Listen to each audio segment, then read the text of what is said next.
إن الله وملائكته يصلون على يا أيها الذين آمنوا صلوا عليه وسلموا تسليما اللهم صل على محمد اللهم صل على سيدنا محمد اللهم صل على سيدنا محمد وعلى آل سيدنا محمد.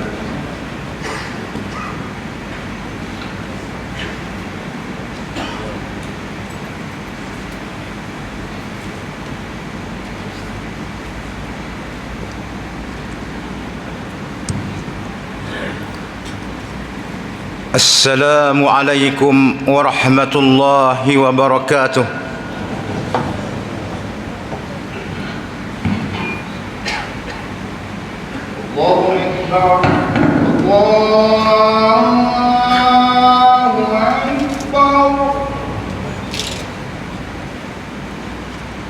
الله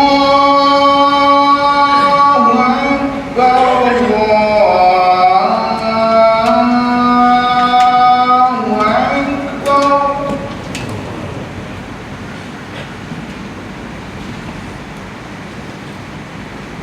أشهد أن لا إله إلا الله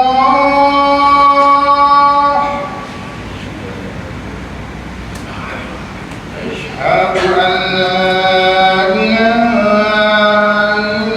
إلا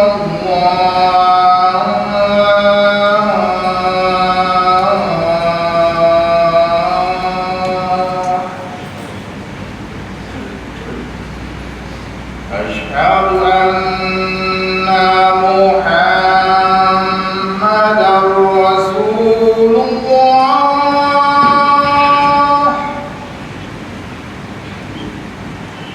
أشهد أن محمدا رسول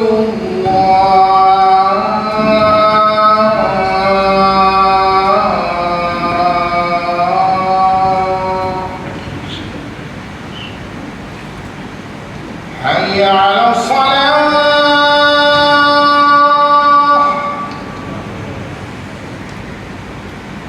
حي على الصلاة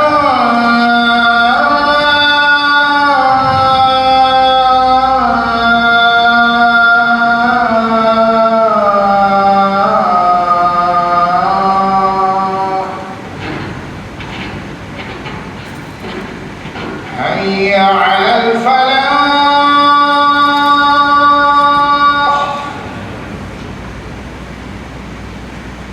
حي على الفلاح.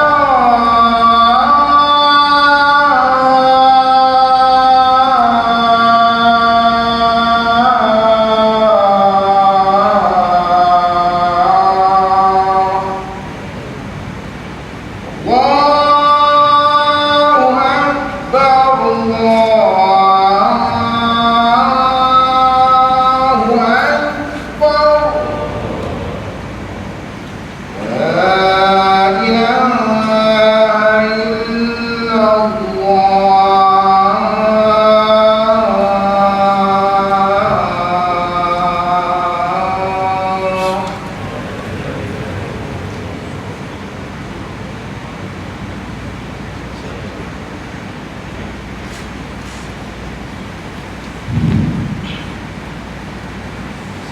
Tuan-tuan yang ada, anak-anak kita semua berdiam diri, jangan bercakap-cakap ketika khotib sedang membaca khutbah, kerana yang demikian itu akan menghilangkan pahala Jumaat.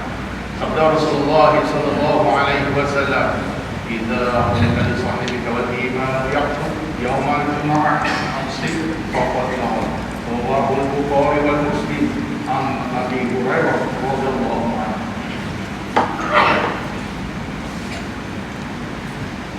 الحمد لله الحمد لله الذي أرسل رسوله بالهدى ودين الحق ليظهره على الدين كله ولو كره المشركون. أشهد أن لا إله إلا الله وحده لا شريك له وأشهد أن محمدا عبده ورسوله. اللهم صل وسلم وبارك على سيدنا محمد وعلى آله وأصحابه ومن تبعهم بإحسان إلى يوم الدين. أما بعد، فيا أيها الحاضرون، فيا عباد الله، اتقوا الله حق تقاته ولا تموتن إلا وأنتم مسلمون. أعوذ بالله من الشيطان الرجيم. يا أيها الذين آمنوا اتقوا الله ولتنظر نفس ما قدمت لغد واتقوا الله إن الله خبير بما تعملون. Wahai orang-orang yang beriman, bertakwalah kamu kepada Allah, yakni dengan mengerjakan segala suruhannya dan meninggalkan segala larangan dan cegahannya. Dan hendaklah setiap kamu melihat dan memerhatikan apa yang telah kamu sediakan untuk menghadapi hari esok, yakni hari akhirat. Dan bertakwalah kamu kepada Allah, sesungguhnya Allah amat mengetahui akan apa yang kamu kerjakan. Saudara-saudara sidang Jumaat yang dirahmati dan dimuliakan sekalian, di kesempatan ini saya berpesan kepada tuan-tuan dan lebih-lebih lagi kepada diri saya sendiri. Marilah sama-sama kita bertakwa kepada Allah Subhanahu wa taala dengan sebenar-benar takwa.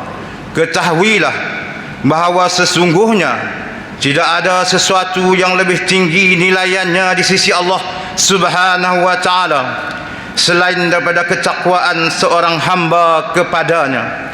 Mudah-mudahan kita semua akan beroleh kebahagiaan hidup di dunia dan juga kebahagiaan hidup di akhirat kelak, insya-Allah.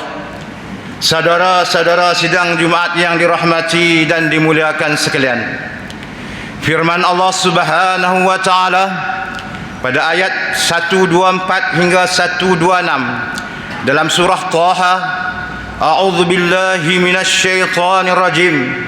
Wa man a'rada an dzikri fa inna lahu ma'isyatan dhanka wa nahsyuruhu yaumal qiyamati a'ma.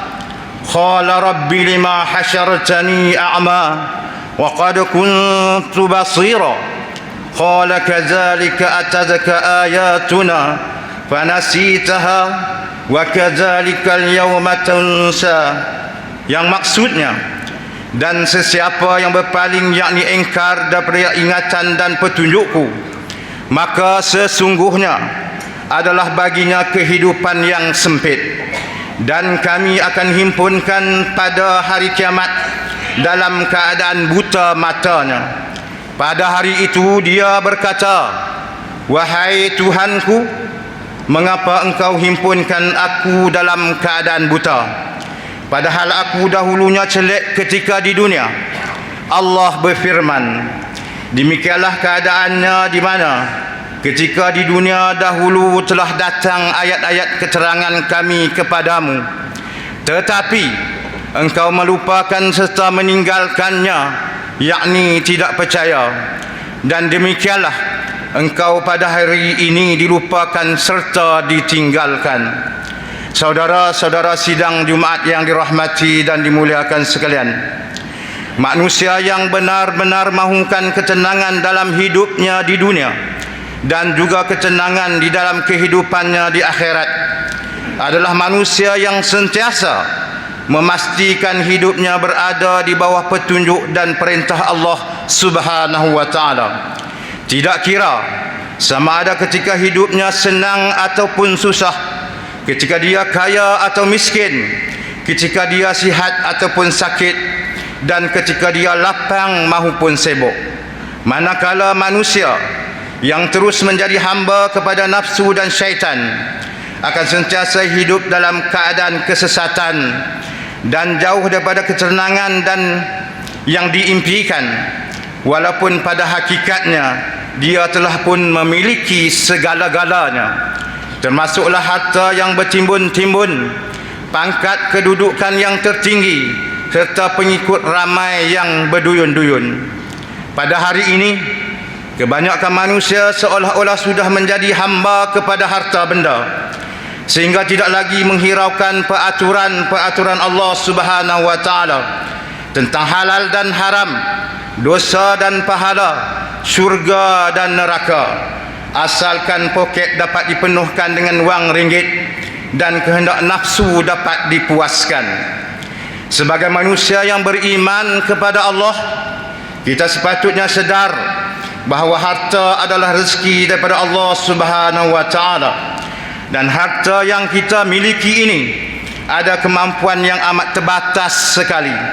Harta yang diperolehi dengan cara yang halal dan dilaburkan pula kepada perkara yang halal, maka ianya akan memberikan pulangan pahala dan balasan yang baik kepada tuannya. Akan tetapi, jika disalahgunakan harta tersebut pada jalan yang haram, maka harta tersebut boleh mendatangkan dosa dan kemudaratan kepada pemiliknya. Semua kita sedar bahawa harta bukanlah segala-galanya, walaupun banyak daripada urusan dan hajat kita memerlukan kepada harta. Di antara kelemahan-kelemahan harta yang mungkin kita tidak sedar adalah, pertamanya, dengan harta kita mampu membeli sebanyak mungkin kitab atau buku-buku yang penuh dengan ilmu pengetahuan. Akan tetapi, dengan harta tidak ada siapa pun yang mampu membeli akal fikiran dan kecerdikan untuk memahami isi kandungan kitab atau buku tersebut. Kedua, dengan harta kita mampu membeli makanan yang murah ataupun yang mahal. Akan tetapi, dengan harta tidak ada seorang pun manusia yang mampu untuk membeli selera makan bagi menikmati makanan tersebut, sehingga kadang-kadang makanan yang sedap pun dirasakan tawar. Ketiga, dengan harta kita mampu untuk membeli emas dan perak sebagai perhiasan. Akan tetapi, dengan harta kita tidak mampu untuk membeli kecantikan dan keindahan akhlak dan budi bahasa. Keempat, dengan harta kita mampu untuk membeli ubat-ubatan ketika sakit. Bahkan kita juga mampu untuk mendapatkan rawatan di hospital-hospital swasta yang mahal bayarannya. Akan tetapi, dengan harta kita sama sekali tidak mampu untuk membeli kesihatan dan kesembuhan penyakit. Kelimanya, dengan harta kita mampu untuk mencari hiburan dan keseronokan. Akan tetapi, dengan harta kita sama sekali tidak mampu membeli ketenangan di dalam kehidupan kita. Saudara-saudara sidang Jumaat yang dirahmati dan dimuliakan sekalian, antara maksud zikir atau peringatan Allah yang tersebut pada ayat 124 dalam surah Taha yang dibacakan di awal khutbah tadi ialah, yang pertamanya adalah Al-Quran, sebagaimana firman Allah dalam ayat ke-9 suratul Hijr, a'udzubillahi minasyaitonir rajim, inna nahnu nazzalna dzikra wa inna lahu lahafizun, yang bermaksud, sesungguhnya kamilah yang menurunkan Al-Quran dan kami benar-benar memeliharakannya. Berapa ramai di kalangan umat Islam kini yang buta Al-Quran, bahkan tidak pernah merasa bersalah dan rugi sedikit pun, sekalipun mereka tidak mampu membaca kitab Allah ini. Golongan yang pandai serta mahir membaca pula kadang-kadang tidak menjadikan Al-Quran sebagai bahan bacaan pilihan harian atas alasan sibuk, kalut dan sebagainya. Sedangkan waktu untuk membaca update terkini di laman Facebook, WhatsApp, Twitter dan akhbar-akhbar sentiasa pula ada. Ada juga di kalangan kita yang membaca Al-Quran tetapi tidak faham maksud Al-Quran, sehingga segala perintah atau larangan Allah hanya sekadar dibaca dan dilagukan sahaja. Bilakah kemenangan dan kemuliaan umat Islam dapat dicapai sekiranya kita sendiri yang bertindak menjauhkan diri dari Al-Quran, sedangkan Al-Quran itulah yang merupakan ubat penawar yang paling mujarab dalam menangani pelbagai penyakit umat manusia. Apa yang lebih malang lagi ialah apabila ada di kalangan umat Islam sendiri yang sanggup bangun untuk menentang perintah dan larangan Al-Quran. Saudara-saudara sidang Jumaat yang dirahmati dan dimuliakan sekalian, maksud kedua bagi zikir ialah ilmu agama. Sebagaimana firman Allah dalam ayat 43 dalam suratul An-Nahl, A'udzubillahi minasyaitonirrajim. Wa ma arsalna min qablika illa rijalan nuhi ilaihim. Fas'alu ahlaz zikri in kuntum la ta'lamun. Yang maksudnya, dan tidaklah kami mengutuskan rasul-rasul sebelummu wahai Muhammad, melainkan dari kalangan orang-orang lelaki yang kami wahyukan kepada mereka. Oleh itu, bertanyalah kamu wahai golongan musyrikin kepada orang-orang yang berpengetahuan agama jika kamu tidak mengetahuinya. Umat Islam yang mengucap dua kalimah syahadah tetapi jahil ilmu agama sudah pasti akan terlibat dengan perkara-perkara mungkar, dosa dan jenayah. Begitu juga golongan yang meluat atau benci terhadap golongan ulama ataupun tidak suka kepada pengajian-pengajian yang berteraskan Islam akan terlibat dengan aktiviti-aktiviti yang berbahaya dan merosakkan. Gejala keruntuhan akhlak yang pada hari ini menjadi barah dalam masyarakat adalah berpunca apabila anak-anak kita yang belajar di sekolah pada peringkat awal lagi sudah tidak ditanam nilai-nilai keislaman dalam diri mereka. Berapa jam sangatkah masa yang diperuntukkan dalam jadual pengajian harian sekolah mereka pelajaran-pelajaran agama berbanding masa yang diperuntukkan untuk aktiviti-aktiviti yang lain? Apabila peranan agama dibelakangkan dalam kehidupan kita serta golongan ulama diketepikan, maka kita seolah-olah menjadi penyebab kepada berkembangnya kejahilan dalam masyarakat.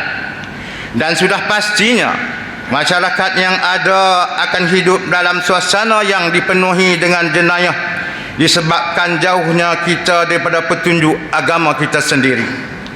Saudara-saudara sidang Jumaat yang dirahmati dan dimuliakan sekalian, maksud ketiga bagi zikir ialah salat.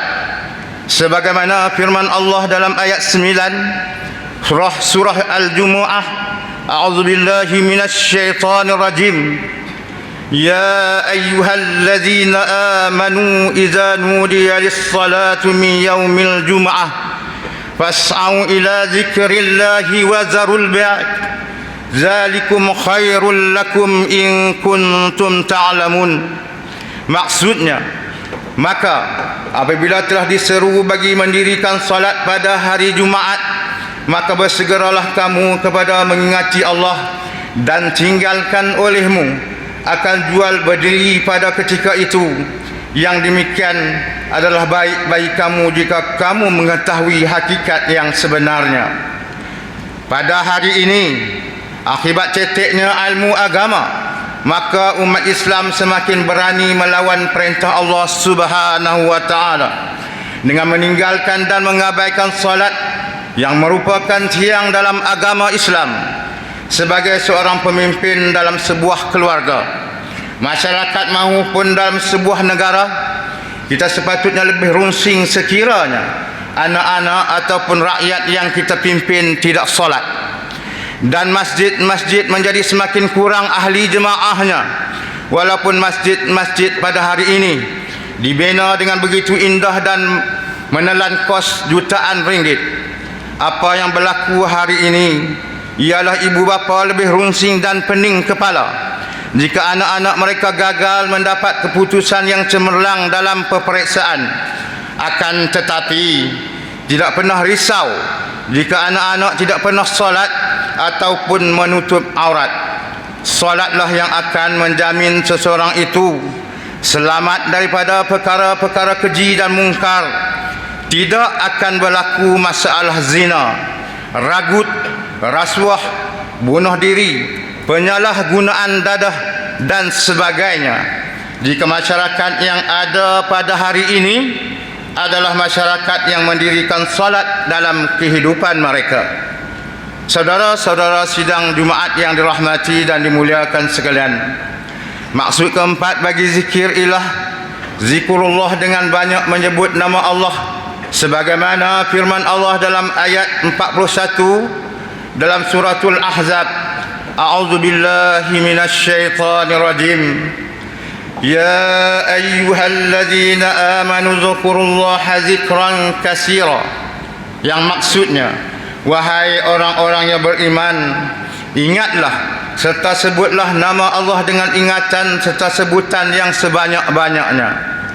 Akibat telinga dan hati yang dipenuhi dan disumbat dengan lagu-lagu dan irama-irama syaitan serta hiburan yang melampaui, dan lidah pula sentiasa dibasahi dengan penghayatan muzik-muzik yang melalaikan, maka ianya telah menyebabkan hati menjadi mati dan jauh daripada petunjuk Allah Subhanahu wa taala.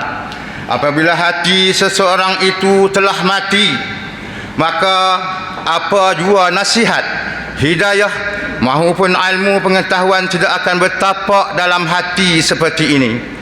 Realitinya, sebahagian besar kehidupan kita pada hari ini dipenuhi dan disumbat dengan suasana hiburan yang melalaikan, sama ada melalui televisyen, TikTok, WhatsApp, Twitter, akhbar dan sebagainya.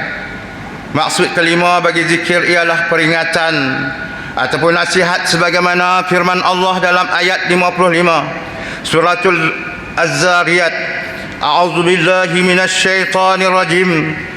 Wa zakkir fa inna dzikra tanfa'ul mu'minin.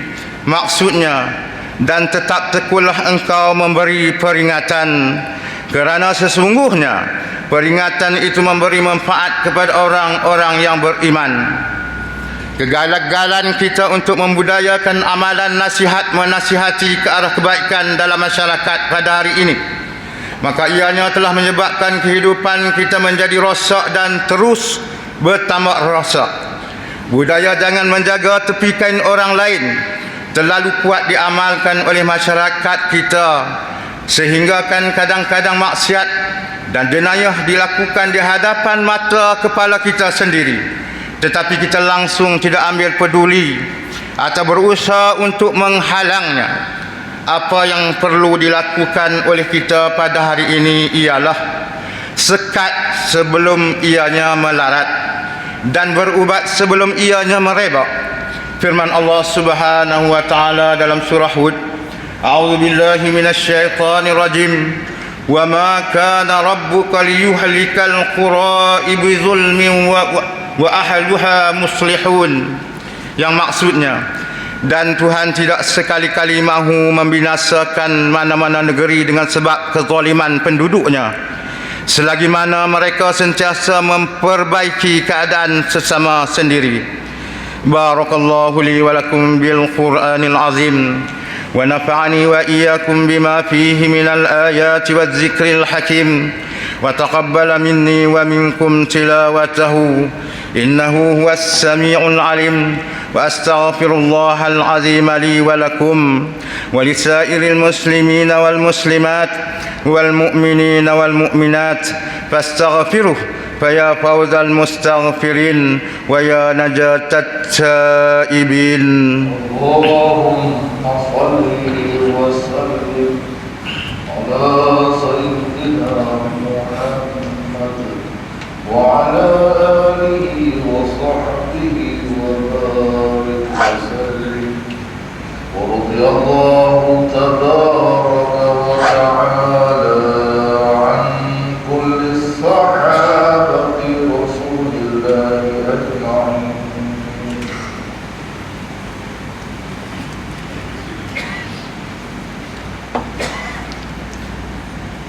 الحمد لله حمدا كثيرا كما أمر. أشهد أن لا إله إلا الله وحده لا شريك له وأشهد أن سيدنا محمدا عبده ورسوله. اللهم صل وسلم على سيدنا محمد المنقذ من الضلالة والجهالة إلى نور الحق والإيمان والهدى وعلى آله وأصحابه الذين هم قدوتنا ولهم الفضل على جميع الأمة إلى يوم القارعة. أما بعد فيا عباد الله فإني أوصيكم ونفسي بتقوى الله العلي العظيم فاتقوا لعلكم تفلحون. اتقوا الله من سماع اللغو وفضول الخبر وانتهوا عما نهاكم عنه وزجر. فقال الله تعالى: أعوذ بالله من الشيطان الرجيم.